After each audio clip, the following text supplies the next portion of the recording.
Imagine a world where natural disasters are not just more frequent, but also more devastatingly expensive. That's precisely what's happening, and new research confirms it. The first half of 2025 has been the costliest on record for major disasters in the United States, a stark reminder of the escalating impact of climate change. But here's where it gets controversial. This data almost disappeared entirely. According to a recent report by Climate Central, a climate-focused nonprofit, the initial 6 months of 2025 witnessed a staggering 14 separate weather-related disasters, each causing at least $1 billion in damages across the U.S. These weren't just minor inconveniences. We're talking about lost homes, crippled businesses, damaged highways, and decimated infrastructure. The total bill? A jaw-dropping $101 billion. That's a higher price tag than any other first half of a year since these records began in 1980. To put it bluntly, the financial burden of these events is spiraling out of control. And this is the part most people miss.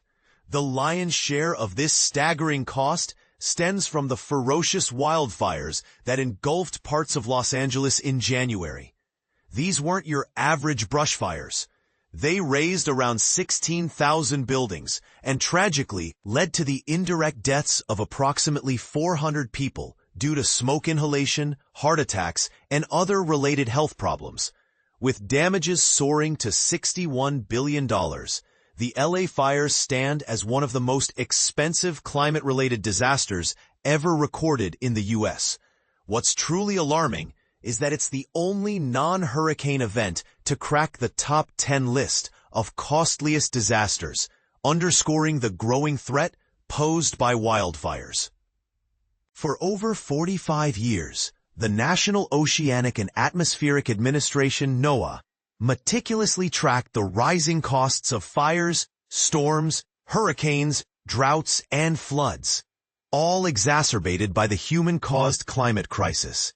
This invaluable data provided a critical barometer of the climate's impact and a vital planning resource for cities and states grappling with increasing extreme weather risks. But then, in May, the Trump administration abruptly retired the dataset, citing evolving priorities, statutory mandates, and staffing changes.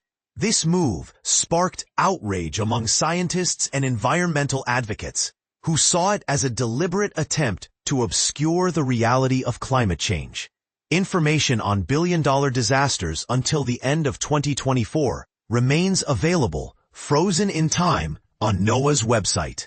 Climate Central, recognizing the critical importance of this data, stepped in to revive and extend NOAA's work. This dataset is simply too important to not be updated, explained Adam Smith, who previously headed the billion-dollar disaster project at NOAA. The organization is now using the same methodology as NOAA to ensure consistency and accuracy. We're certainly seeing more of these big, costly events. Since 2017, it's been on an entirely different level. Smith said, "Climate change is supercharging the intensity and frequency of these extremes." The numbers paint a grim picture. The cost of all disasters between 1985 and 1995 totaled $299 billion. Fast forward to the past decade, 2014 to last year, and that figure has ballooned to a staggering $1.4 trillion in losses. That's nearly a 5-fold increase in just a few decades. Climate Central is, as Smith describes, trying to step into the void of information to recover some of the lost expertise and tools that society needs access to. We are in a sort of triage situation where we are trying to save and continue as much as we can. We are doing the best we can to do this. It's important to note that Climate Central's initial update only covers the first half of 2025. It doesn't include the devastating floods that struck Texas in July, resulting in over 130 deaths. Furthermore, the U.S. has been fortunate to avoid a major, destructive hurricane so far this year.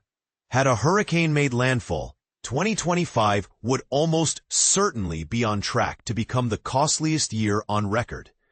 Experts also point out that the Trump administration's efforts to dismantle disaster response mechanisms have left the U.S. particularly vulnerable.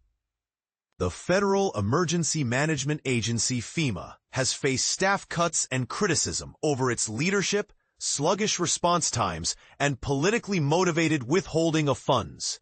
A federal judge even ruled that FEMA couldn't halt grants to Democratic-run states due to disagreements over immigration policies. FEMA has slashed staff numbers, with Trump demanding states, rather than the federal government, shoulder the fallout from major disasters. Samantha Montano, an expert in emergency management at the Massachusetts Maritime Academy, calls this a tremendous concern, given the growing threat from climate-worsened disasters and population shifts to risky areas. She argues that FEMA has backslid to becoming a dysfunctional and ineffectual agency, erasing the improvements made since Hurricane Katrina in 2005. We've got extremely lucky we've not had any bigger disasters than we've already had this year.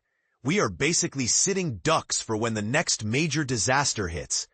Here's the burning question.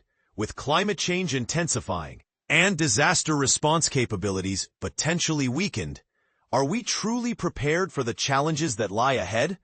And what role should data transparency play in shaping our response to these crises? What's your take on the balance between federal and state responsibility in disaster relief? Share your thoughts in the comments below.